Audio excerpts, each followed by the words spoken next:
many states today. It's 12 o'clock, so let's get started. We are super excited about this webinar. I am Peggy Hoffman, and I'm here with a lovely cohort of folks that you should be seeing on video, and we will do a quick introduction of them. But just to let you know, we are here to talk about the ASAE hackathon, and specifically to talk about 10 of those takeaways on how you can hack your chapters. I'm super excited to have this conversation, but I want you to know that we're actually kind of hacking the webinar as well, the webinar format, in that this is intended to be a truly active webinar. And so we need you to be chatting away, adding your own takeaways as we share what we learned and heard. And so because of that, I just want to do a quick little warm-up exercise with everybody. Take those hands, stretch those fingers. Now bring it into a real fist. Now stretch those fingers and bring it into a real fist. Good. Now give me a little bit of circle twist. Give me 8 in one direction. Beautiful. 8 in the other direction. We're warming up those hands, making sure we are ready to chat. Again, a big stretch and a big close. Now put them right down there on the keyboard. Go to that chat box, open it up if it isn't already open, and tell us a big hello. And let us see what's going on in your life today as we get started. All righty, folks. I love it. Someone said that we can't lose any time now to that wonderful hurricane. All right. You know us, right? Bill Highway, Mariner, we are the folks that come to you once a month, and actually in person, a couple different locations every month as well, to talk chapters. Actually, you don't like to be doing all the talking. We really like you guys to be doing all of the talking. But if you have any questions about us, at some point, just reach out and chat with us about what you need to know about Bill Highway or Mariner. We're really here about you today. So let me find out a little bit about who is in the room. A poll question for you. Sarah's going to launch it for us. How many of you attended the actual hackathon at ASAE Annual? And if you did attend, tell us which of the groups you were part of. So for those of you who attended, we had 4 topic areas. We had a topic area that talked about how do you manage components, one that talked about how do you come up with different ideas for component formats, one that was all about leadership portal to help us really arm those volunteers.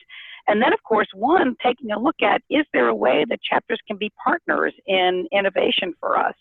Now, if you didn't attend any of those, feel free to tell us that you have a serious case of FOMO, and that's why you're here. Sarah, when you've got enough responses there, go ahead and close out our poll, and let's see who has joined us today. Okay, awesome. We've got somebody, and we've got people from each of those groups, but we got a lot of people who have FOMO. I guess that means, Sarah, we should close that poll and get started. Let's talk a little bit about what we did and then what some of the results are. So quickly, our agenda is to chat about, how do we hack chapters? We're going to give you a little bit of the background on it, spend more time talking about the topics and the takeaways, and also have opportunity at the end to talk about what are the next steps. Okay, who's with me? Hey, Christina, you want to say hi? Hi, I'm Christina Hartle. I'm the Director of Chapter Relations of the Mid-Atlantic region for the American Inns of Court, which is a legal association. If you can't tell maybe directly on my picture, but that's a giraffe behind me that I got to feed at the Colorado Zoo after Great Ideas, which I highly recommend. If you haven't been to the Colorado Zoo, feed them lettuce. Giraffes are amazing. Back to you, Peggy. Awesome, awesome. And you know me, I'm the woman who's looking through the fish tank. Next up is Lindsay Curry, Director of Stakeholder Engagement at the Regulatory Affairs Professional Society. Our members are the folks trying to get pharmaceuticals and medical devices approved by governments around the world. So we have a global member base, super fun. And difference between myself and the one in the picture is about 13 inches of hair, which got sent off to make wigs for children with cancer. Very cool. And next up. I'm Charlotte Myler. I'm the marketing leader at Bell Highway. I wish I could say my picture was as charitable and wonderful as Lindsay's. Unfortunately, that is my birthday, and I was having brunch and mimosas. So there you go.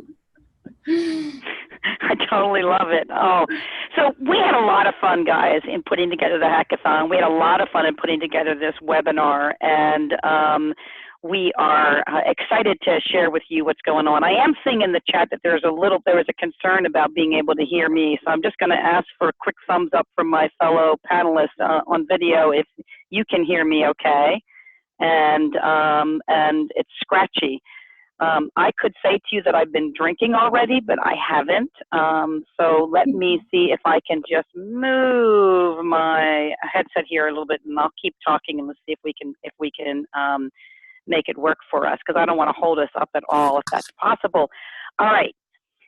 When we got together and we said, let's do a hackathon, we had to figure out what those goals were. And we really had 3 goals. One was to come up with solutions to some component challenges that we all had. So find the 3, 4, or 5 things that all of us were struggling with and see if we could innovate those. But the idea also was, is there perhaps a way for us to collectively find a solution and take it to market? We don't know, but if you can find something that a lot of people need, maybe you can find someone that will develop it and do the heavy lifting, or maybe we could do the heavy lifting and find someone. The other thing, though, was we're all looking for ways to bring our chapter leaders together to help them innovate and develop community. And we thought, is the hackathon a viable way to do that? So we were doing those 3 goals, and I think we came pretty close to just about every one of them. Let me tell you real quickly what the hackathon process is. So first and foremost, you need to know it wasn't a typical hackathon. Typical hackathon gives you about 24, 48 hours. We had 90 minutes.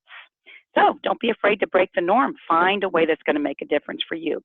Secondly, we crowdsourced the topics. We used a free platform called All Our Ideas, and we asked people to vote, and that's how we narrowed down the topics.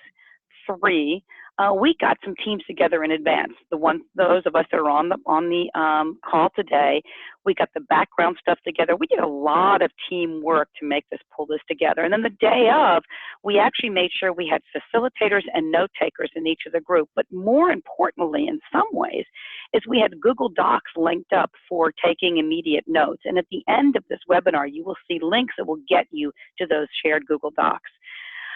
Real critical part of our process was determining what were the next steps. The hackathon should not be a one-day, done and over kind of thing. It needs to live, and so the pop-up the next day at the annual is part of our report out. The webinar today is part of us bringing the community back together again. And then, again, at the end of this call, we're going to talk a little bit about how you guys want to move forward. The last thing I really want to say to you is we need to take a look at, last thing, I'm just reading the chat and I'm saying, yes, I need a new mic. And you know what I'm going to do? I'm going to take that comment and I'm going to send it to my my CIO and say I need a new mic. So thank you, guys. Dynamic participation. Attendees are expected to contribute, and that's a huge difference in the hackathon versus many other traditional formats. All right, 4 topics. Let me go over them real quickly because I want to get into the meat of them. We mentioned already we were looking at a tool. How do we manage our chapters? We were looking for a new chapter design, a better mousetrap. We were looking for the ultimate component leader portal. We said, actually, could we actually think of Alexa for chapter questions? And then also, could our components, our chapters, become innovation incubators? All righty, let's dive deep into what we found, some of the solutions that we proposed, and what our next steps are. Ready, set, you're on.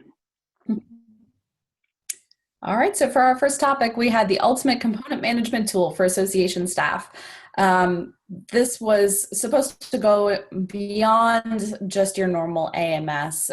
We wanted to explode traditional thinking and go even beyond what is technologically capable right now. So the sky was the limit. We had a lot of fun and crazy ideas about integration and what that would look like for staff. And one of our teams actually even named it, so we'll go through that in a second. But before we get that, Sarah, if you could launch this in a second. We wanted to know, do you currently have a tool that allows you to streamline and optimize how you manage your chapters? Whether that is in a box, if it's custom built. We've got yes, no, but you would really like one, or you're maybe interested in collaborating on one. So if you could take a second, let us know. And Sarah, once that looks good, then we can move on. All right. Give people. No, but I really want one. Looks pretty popular. I think we can all pretty much identify with that. Either, some optimism for the future for the tools that we're currently using, or just something that is crazy and out of the box that we'd hope to see in the future. So here's what our group came up with. We actually had two separate groups. One named it the Tool for Optimization and Performance Streaming. So we went with TOPS as this ultimate chapter management tool. And we started with some objectives. We wanted to know why we were building this, what we were hoping to get out of it. So chapter engagement was huge, that we want chapters to be aware of the national resources, that it's a better, and that it would provide better direct communication. It would also streamline reporting so that it could be a portal in between, which hopefully didn't tread too much on the leader portal thing. I think there's definitely some crossover there. That it would be a hub for chapter information, that it would eliminate the need of chapters to kind of go rogue and start their own Facebook pages or websites, that this would be a place for chapters as well to interact and input information. So that goes also into being a shared resource.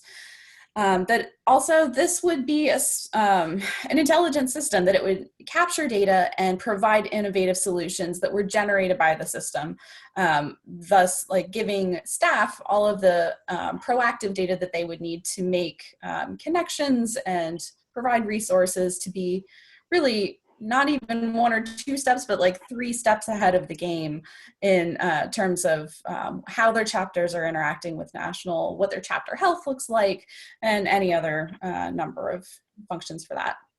So for the functions, we wanted this to be an executive director in a box. It would have everything, all kinds of management. There was a lot of talk about compliance, about keeping a list of checkboxes to make sure that your chapters are doing very basic things like filing their taxes, if that's something that they do, or in compliance with their charters or their kind of basic functioning. It would also, the executive director in a box would provide some kind of dashboarding function to evaluate key performance indicators to let you know if a chapter is starting to stray into some dangerous territory, that there might be some kind of pop-up warning signal to say, hey, this, Midwestern chapter is starting to trend downwards. Just give them some love or resources. It would also provide some two-way communication between national and the chapters, but also between chapters, that it would facilitate communication and also have a trackable way for staff to interact with that. Let's see what else we've got. Chapter leadership tools, templates, and resources. It would pretty much be a, end-all tool for everything that they would ever need.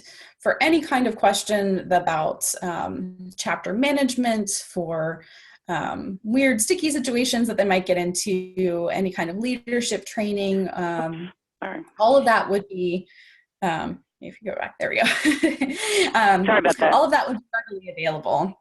It would also be able to track common questions and issues that chapter leaders have, so like leadership succession. If you know as a chapter staff or component relations staff person, if you met with the chapter and they identified that they might have had succession issues or succession planning problems, you could go into the tool, check that that's the conversation that you had, those were the issues that you had, and then the system would automatically generate an email or some kind of follow-up with the chapter leaders with resources about that. So here's a webinar about succession planning. Here are some template documents that you can use in your chapter, so that it would perpetuate the follow-up.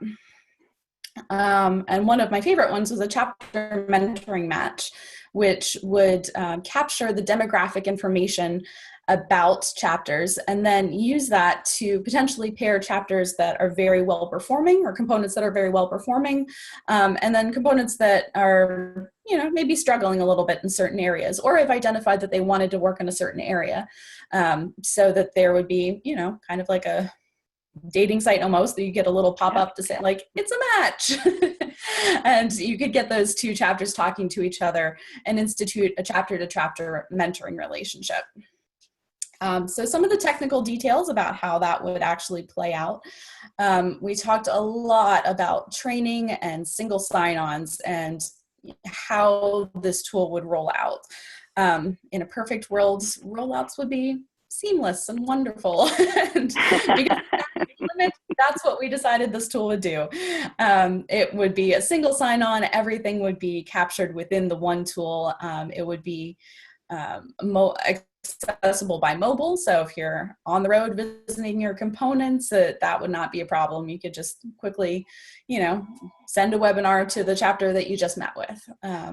It would also have a lot of embedded information, so tutorials about how to use the tool or how to get the most out of it for your component leaders, including step-by-step wizards.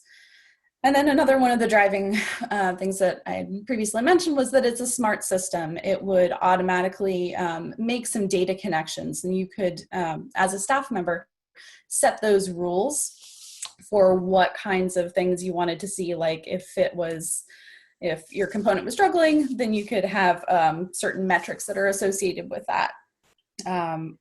If there were resources that were recently developed, then you could tag which of your chapters or components would best benefit from those. And of course, since this is a future-based system, it would eventually incorporate voice and facial recognition technology. So there's that. All right. So some of our big takeaways were that you don't have to wait for a system to be done to incorporate some of these things. Like component mentoring matching is a great standalone takeaway and something that you could implement without having an AI pair it for you. So some of these things are very easily deconstructed and easily implementable just in your everyday professional life. And also the component relations, it all goes back to relationship building. And some of the tools that we're using aren't appropriately capturing the relationships that component relations professionals have with their chapters, or the reason that some of those chapters might be encountering problems like a leadership transition or chapter drama, lack of a better word. You know, some of those things aren't necessarily quantifiable or aren't captured within a tool, and it needs to be responsive to the human dynamics of chapter relations or component relations. So those are some of our big things. Great. I just want to underscore that takeaway again, because I think it was priceless and something that you mentioned a couple of times, and we had a great conversation around. And that is that sometimes when you go to a hackathon, there's so many ideas, and there is perfection, and yet if you want to be able to start something, you might have to start with one element of it. And your idea of that chapter mentoring match is just really cool, because it's a great way of connecting people that have a real need and a real response. So that was really cool. So topic number 2, or dos, is the unchapter solution. So where this came from is, it's in part a lot of the questions that Mariner gets, but also when we did our outreach, we found out that people were saying, the problem we have is that we're actually asking our chapters to do too much, so they can't find the volunteers, and there's putting an absolute stress on the volunteer pool, and then back up to the staff itself. the reality is that people crave a community, and they're looking for that community not only in our online communities in a virtual way, but they really want to be face-to-face. So the question we have to ask is there another way of doing that? So let me ask you that question. Have you tried different chapter models? Have you ever looked at or explored, how do I do these things differently? So let's launch that poll. Is it yes? And if you did, please get it in the chat box right away. Or is it no? Go ahead and type away. I'd love to see some examples in the chat box as we're going along. And I'll mention to you while you're doing this, that one of the examples that came up by a couple of our folks as we were having this discussion was that you could use Meetup. Okay, so we've got 16% or so of you guys are saying yes, and the rest of you are saying no. Well, then why don't I share what the group came up with? So in essence, if I could just put this in a couple of words, folks were saying that we need to focus on what is the member asking for, not what the leader is asking for, not what the national organization is asking for, but what is the member? And what we heard over and over again is they're looking for community connections and they're looking for education. So rather than saying, let's build a chapter and then find out how to get them to do this, let's instead define what does community mean for this group and enable that. What kind of education does this group want, and then enable that.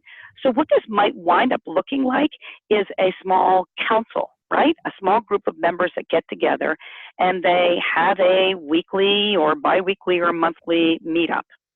It could be a small group of volunteers at the national office has a connection with and says, you know, your people in your area want this kind of an education, so you tell us, here's an education in the box and we'll help you put it together. So in general, the whole idea here is rather than having an organization, it's a group of people that have a connection to the national organization. One of the things we talked about is that the mantra that we have to have is have guardrails, not guidelines.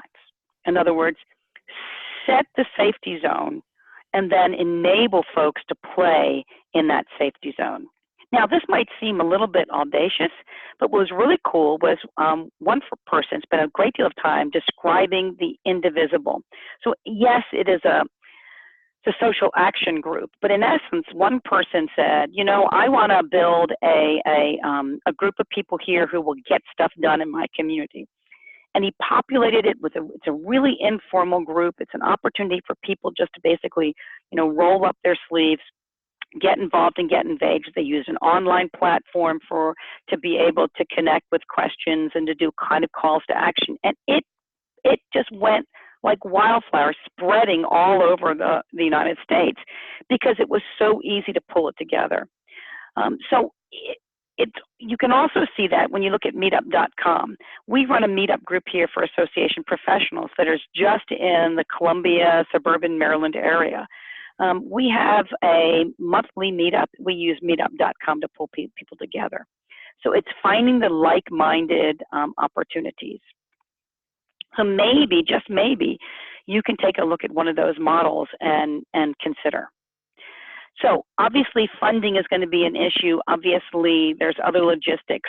So our takeaway was that if you really want to come up with a different design, that you should start with two questions that can spur you.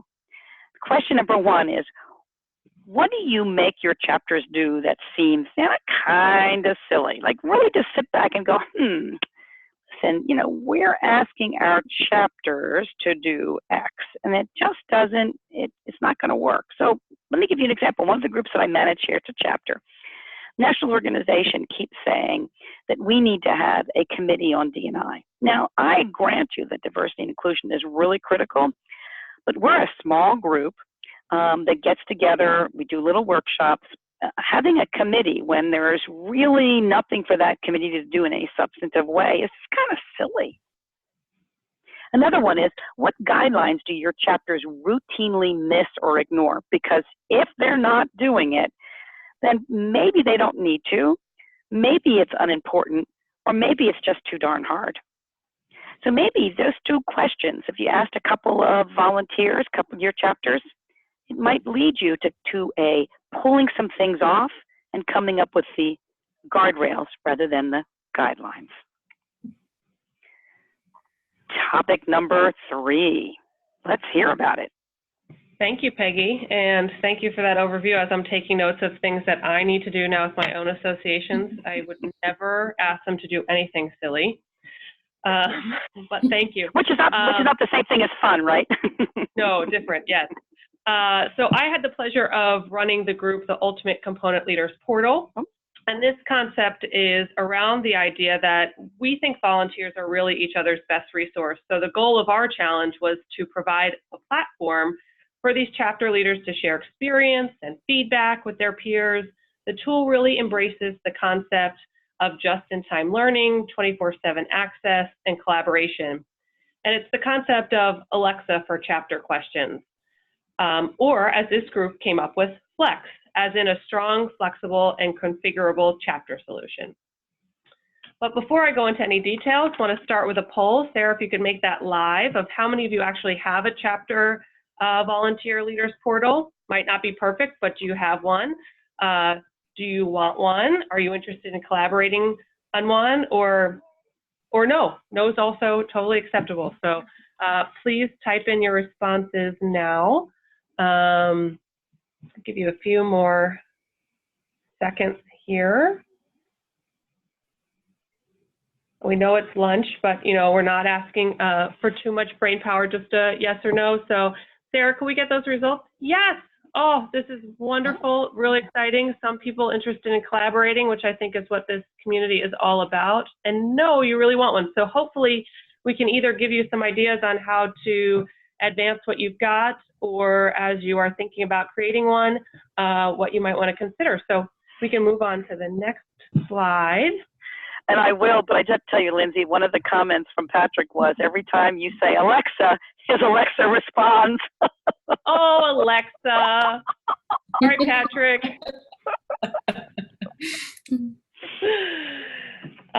So the group that I worked with really did an excellent job of taking on a hack for sure. We actually came up with a dream product, but I think something that's really viable and very flexible that could be used for everyone. So the concept is that every chapter leader needs one of these portals. The concept gives the association control over data's feature and functions, but allows people to work together. And the tool would be developed to be used across the association community with the concept of having an app type store where you could download modules that would be based on the needs of your community. So you wouldn't have to buy everything, you could just get what you needed. You'd be able to push content that was on this portal through multiple channels based on user preference. One of the things we kept hearing is not even by association, but even amongst each volunteer type, some people wanted text messages, somebody wanted email, somebody wanted an app, right? So it would be something that was incredibly flexible, that could also be firewalled or had moderated content sharing. So you could have level of your volunteers in there, and they could access different content based on their level of volunteering. It would also auto archive.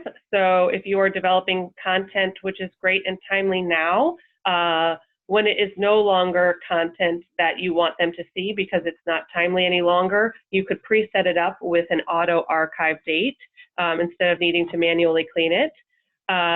It would have a recommendation tool similar to Amazon. So if somebody gave a really great answer, you could say thumbs up, which would be great for other chapter leaders as they're coming back into this. We see it really as a succession planning tool, right? You don't have to reinvent the wheel every time. This portal would hold it all for you. It would integrate with an AMS, a CRM, a learning management system possibly. One of the things that was on everyone's list was really this concept of being able to provide web conferencing tools to your chapter leaders, but not have to go through the national office every time they needed approval, so they could have instant access to one another and not have to think about, oh, I'd really like to talk to the chapter leader in New Jersey. Let me go to my headquarters person to arrange that. They could do it on demand. They'd have access to those kinds of technologies. Of course, it would be GDPR compliant, mobile responsive, and provide security breach protection. Ideally, it would have a single sign-on with all of your other technologies. One thing that was definitely a requirement is some kind of shared document editing, like a Google Doc with real-time updates and an electronic approval process. But critical to that was track changes. So knowing who made changes when, so there'd be, again, that nice level of control at the headquarters, but not needing that personal hand-holding through each steps of that process. A collaborative calendar with alert notifications. So chapters could know when other chapters were holding events, when deadlines for content for national office were due, voting and polling tools, right? This, as you can hear, tool is going to have it all. But one of the things that I think we really talked about was the road forward, right? So these tools and all of these concepts that we are plugging in here are really great. I think it's things that we all dream about having. But what relationships do we currently have with each other amongst the CRP community to talk about building something like this? Because as I said, it has this concept of modules, so you could take what you needed, but that would also mean there's other people that would need this tool. So starting this conversation, I think, is what our group really did. You know, who amongst the group already has a relationship with technology vendors, and how do we start the conversation for those next steps? That I think is really important. And this group, I think, is continuing to connect on LinkedIn and via email, on phone calls. I've already talked to several folks about the volunteer management system that we currently have. So really leveraging that. And the most important thing, I think, is our key takeaway. So if we can go to the next slide, that we really learned is, you know, tech tools come with quite often a hefty price tag. And so while this tool that we are creating has probably 100% of what folks wanted, we really need to kind of reframe our mindset, and how can we not be intimidated by not being able to get the 100% and maybe get 60% of the way there with the tools that we have access to. Lots of things were suggested, like Slack, even underutilization of Excel. Group email addresses seem kind of like an old school idea, but one that could be really helpful, just having a single email address that would apply to all your chapter leaders. So chapter leaders would only need to remember that one email address and be able to send something out to all of their peers. And our CRP community here. So that's what I think we have. One of the other things that I will say is not a takeaway that necessarily came, you know, it's not an official takeaway, but our pain point, I think, as CRPs is you can build the technology, but it's actually getting people to use it. So even if you create this 100% amazing technology, it's getting people on board. So really making sure that part of your practice, whether you have 100% tool or not, is making sure that you have a planned rollout for your tool, and making sure you make it a learned skill, really build the habit in for these people and teach and reteach using the technology. Right. And Lindsay, I'm so glad you mentioned that, because 2 or 3 of the folks in the chat were saying, yeah, I've got this, and no one comes on. And I did like what Colleen said. She's with the CRS, and she said, you know what, we were using one of the, you know, I think it was Higher Logic or whatever, but we moved to Facebook because that's where our chapter leaders were, or they have their local leaders were. And I think that that's a critical element. We did hack, you know, the ultimate is one of these wonderful apps, as you're sort of saying, where I can, you know, single sign on, I log on, I find what I want. In lieu of that, making sure that you go where your chapter leaders are is just an absolutely awesome highlight or whatever. And I do also like what Diana was talking about it's been historically a push versus them using it organically. And I think one of the things that you're mentioning, Lindsay, in particularly in the takeaway portion of it, was putting stuff up there and really teaching them to use it so they go to it. Yes. Great. Yeah, we actually use our in-person meeting to teach them tech tools to use when they're not in person. So it's really, it's a lot of hand-holding for quite a long time, but it took us about 2 years, and we have good usage of it at this point. Yeah, great, super. One observation that I heard actually at ASAE Annual, someone came to me and said, you know, I realize that our some of our stuff is not being used by our older volunteers, but you know, we are seeing an uptick in the use by the ones, the new or the young professionals coming in.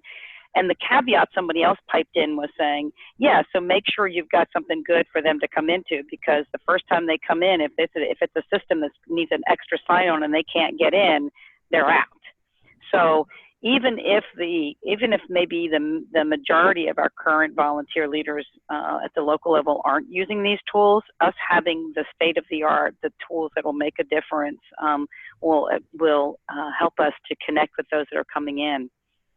Kind of a tough sell to make maybe, but an interesting point. Okay, great. Are we ready, Charlotte, to talk about incubators? We are ready. So the fourth topic that we have today, and the final topic that we covered in the hackathon, was thinking about components or chapters as incubators for innovation. So we said, think kind of your in-house innovation lab. This is the idea that having chapters or components out there really creates the impact that there's more heads, more ideas, rather than just those of you who are at national or headquarters. And how can you tap into those chapter networks on a local level and capture ideas or programs that they're doing, or use them to test? So on to the next slide, there is our poll question. So how many of you use chapters to beta test ideas, programs, or services? You can say yes, no, or no, but I want to. Give everybody a minute there. All right, Sarah, whenever it looks full.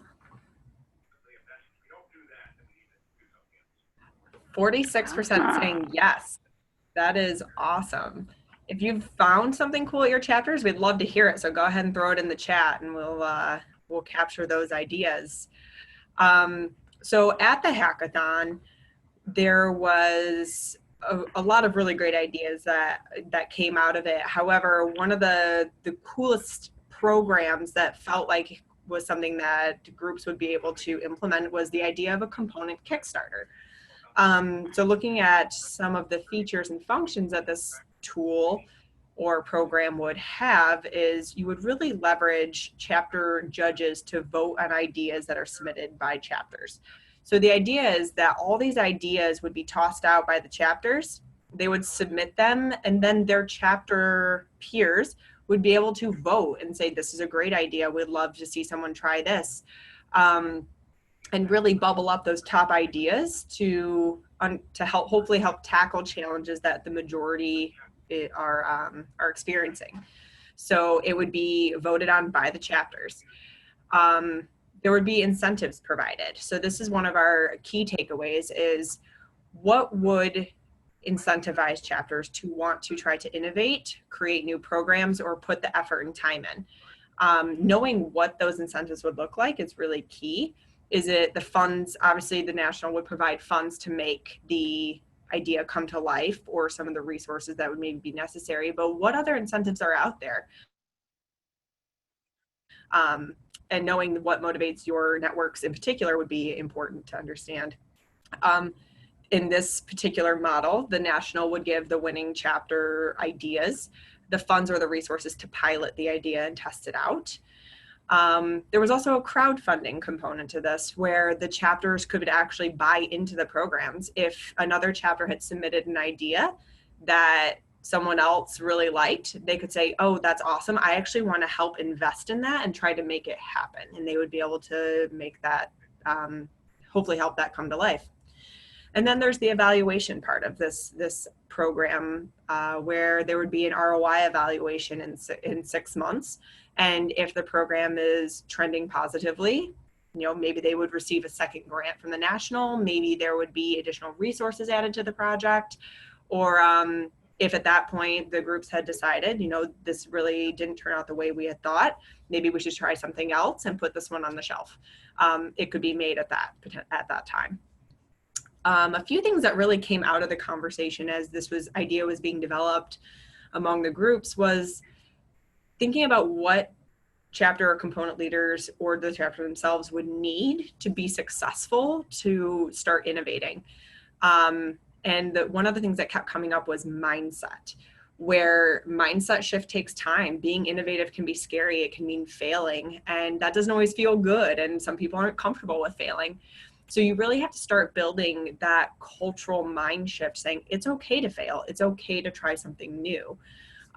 So that's where the national organization will play a large role in encouraging and displaying their buy-in and support to the chapter leaders. Volunteers have to feel empowered. This goes hand in hand with that idea.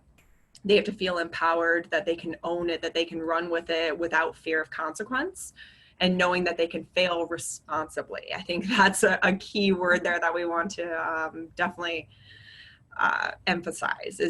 This isn't allowing people to be reckless or what have you, but it's defining what failing responsibly looks like, and then how do you empower the volunteers to do that. That's that point there, giving them the permission to fail, incentivized to take risks, and also regular communication. If you encourage innovation and encourage people to try something new, sharing those stories and helping people understand what maybe worked, what didn't work is really key to driving success. And also, it can also be a form of an incentive where people want to be recognized or they want to tell stories if they want visibility, so that it could also be used twofold. Some other ideas that came out of the conversation was potentially launching a chapter program of the year awards by chapter size, bucketing those in. What do those programs look like? What were the characteristics? How did they launch? How were they adopted? What was the impact? And what was the outcome? So then thinking about it by size, because not everybody has the same budgets. Lindsay, like you were saying earlier, not everybody has the same resources. A chapter buddy program was another idea that came out of this, where you send a successful chapter leader to visit a chapter that might need some guidance. And they can share ideas of what's working, what's not working, how they operate, how they manage and measure things, and really getting those chapter leaders connected. That also seems to be a pretty common theme throughout the day of the hackathon, is how do you connect chapter leaders and share those ideas. And then event broadcasts. I love this one. I think events happen broadly, but they also happen in little pockets, whether it's a workshop, whether it's a presentation that someone comes in at a happy hour to give. How could chapters potentially broadcast those sessions and share them with the broader membership and broader chapters, and even at national, to provide, they could be a resource for them to leverage as well. If someone is doing the work to get these get events lined up, get people lined up to speak, how do you optimize that and leverage it for the broader group? I see someone does a leadership roadshow program to send execs to chapters. That's cool. Yeah, that was kind of neat. Also, and one other comment, if I can just jump in, Charlotte, that sort of is, I think it's a cool one that follows up on what Lindsay and Christina said and what you're saying. And that is this idea that if we're having trouble getting people to come in and try new things that we're offering them, and in potential for the Kickstarter, getting them to actually buy into something, creating that opportunity as a one-stop shop kind of thing. So someone was saying specifically, and I'm looking for it again, was it can't be just a discussion community. It has to be where they get their data, their forms, their videos. So this idea of marrying this component management tool and this volunteer pool, and allowing us to kind of be able to kickstart some different ideas and conversations. Having it be a one-up kind of thing is interesting. But also to your conversation that you're specifically having, Charlotte, was this: there's a great conversation on here about motivating. Remember, at the beginning of this thing you said, it's finding the motivation. And I love this. Becky says, yeah, money isn't working for us, but our new winning package of marketing materials, they can pick up a pop-up banner or a tablecloth or a tabletop and our T-shirts. And then the ultimate comment came back that said, yeah, no one uses ours, but I think we need to refresh. Isn't that true? Sometimes we think things aren't working and well, they're not interested, but it's just gotten old. So not to interrupt you, Charlotte, but I think the group is chatting about exactly what you're honing in on. Yeah, no, it's a great point. I love the marketing materials package. Like, I wouldn't have thought of that. That's a really cool one. Yeah, great. Next slide. Absolutely. So again, looking at our key takeaways from the session, it was really that motivation, like we were just talking about. What motivates them? It's not going to be the same for everybody. And this is also a really good time to engage a chapter advisory board if you have one. Ask them what motivates them, but also what they think motivates the chapter to do things in general, what motivates the boards. And it's a really good opportunity to engage them. Or if you don't have a chapter advisory board, look to maybe start one or start surveying and just gather some data or get out and have conversations. But without that proper motivation, moving an initiative around innovation, starting at the chapter level, it will be challenging. And again, mindset, coming back to that idea that cultural mindset, it has to be a safe place where people can take risks, they can fail responsibly, and know that either way, it's not failing, it's learning something new. And really owning that has to come from the national. That can't be something that's relied on the chapters or the components for. But since the cultural mindset has to come from the top down, the ideas and the innovation really have to come from the chapter level. They're the ones that are going to be testing things out. They're going to be a little bit more nimble. They're going to have the ability to move a little bit quicker, a little bit more agile. So there's an example that I had found that we'll send out with the resources where Adobe actually implemented a program. So they're not an association, but they did implement an innovation program very similar to the Component Kickstarter, where they started sourcing ideas from their team members across the organization. And they found that they weren't just looking for innovation, but they were creating a culture of innovators, which is really what you're looking to do. And on top of that, the results that they've found is that they have been able to implement hundreds of new programs versus just the dozens that they were doing before, because they were putting so much time and energy and committee into their decision making and trying new things and figuring out what should happen. But when they put it in the hands of people that are kind of on the ground and seeing the challenges every single day, they were able to bring a lot more to market and deliver much more. So we can send that out. There's a really cool article from their, or a video from their VP of creativity, which I love that title as well. So, so we can send that out, and it's a really good example of them going from the bottom up to get to drive innovation. So. And if I could do an additional shout out for some other resources, folks, Bill Highway has done a number of webinars talking with national organizations that have tapped into their chapter channel to move a message or move a program, or who have tapped in the chapter channel to create new member benefits. And a couple of the webinars, one of them featured the landscape architects in their wonderful Instagram. And then we also talked about one of the arts organizations that actually built a school-to-school resource connection to help schools that are in areas that had the floods or the fires. So if you do a little bit on the resources, maybe we can add those, a couple of those links into the follow-up as well, because you're going to see just what Charlotte's talking about in terms of that cultural mindset and really empowering the bottom on the way up. So that's great. So guys, we've had this is the conversation that came out of the 90 minutes plus the additional 60 minutes that we had at the pop-up. it is a starting place, and we hope that you've gotten some really good ideas. But we wanted to also give you, in honor of our title, the 10 takeaways that we think could be that could be acted on in your own organization, regardless of whether or not you went for one of these big things, the TOPS or the Flex or the incubator. And so on the first slide, you've seen the first 4, right? We talked about this whole idea of building a part rather than trying to get the whole thing off the ground. We talked about using questions to kind of get you outside your thinking. We talked about really reframing your mindset that, 60 to 80% is probably going to make a difference, and about leading with motivation. So let's pick up with a few additional ones. The first one I want to mention is integrating video. A number of folks, and in fact, the 2 topics on Flex and TOPS were all about how do we integrate video into, whether it's our training or into our management, that brings to life some of the concepts, and that also creates the community. So some of this is when you're doing even your calls, are you using video? Are you using Zoom like we are? Now, not everybody's on video, but at least you see the presenters. So integrate video. You guys want to help me with the rest of them? Yeah, for sure.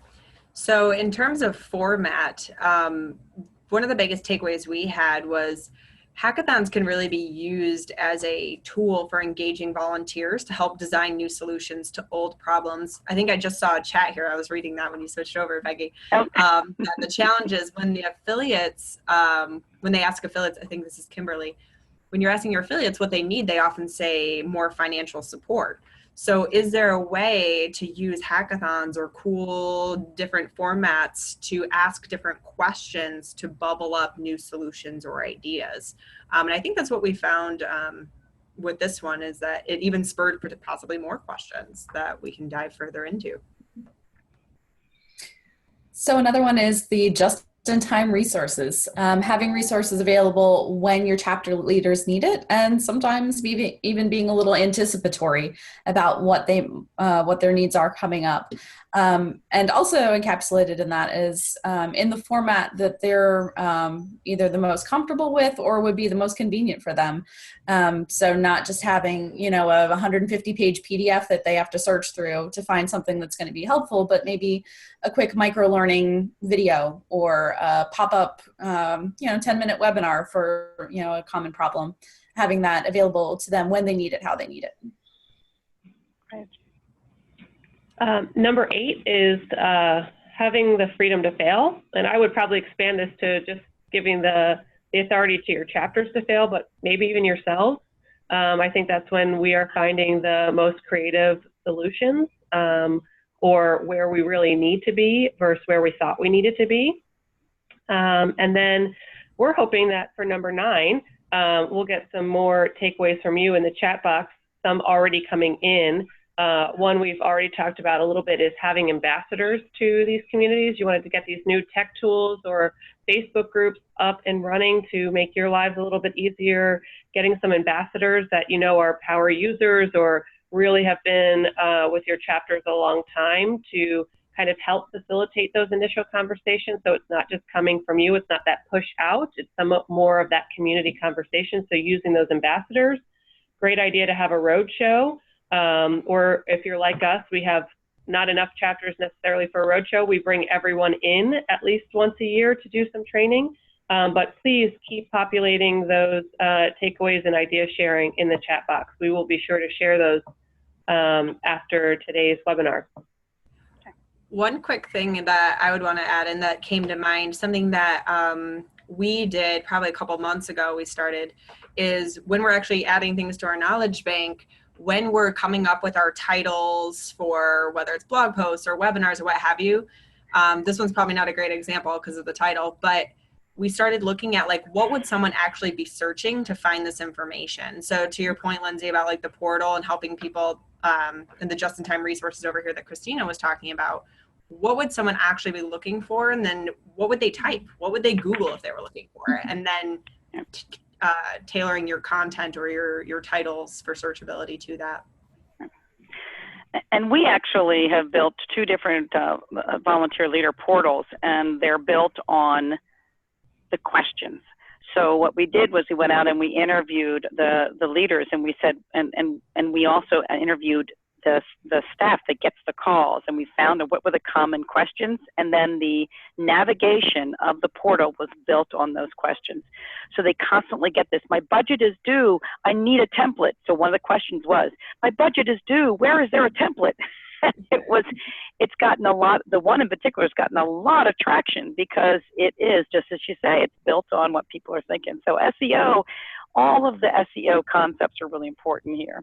A big shout out to someone to Andrea, who said, the incubator idea, she can see it as an alternative to the roundtable where people complain, and she can see asking, okay, create your own destiny. So that is an awesome takeaway. Number 10 we want to provide is similar needs. What do we mean by that? Well, all of the associations, and we had several dozen associations participate in this, they had similar needs.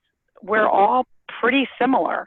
And so one of the things that came out of there is that there are opportunities to partner and to share costs. And so I want to put this chat question out there.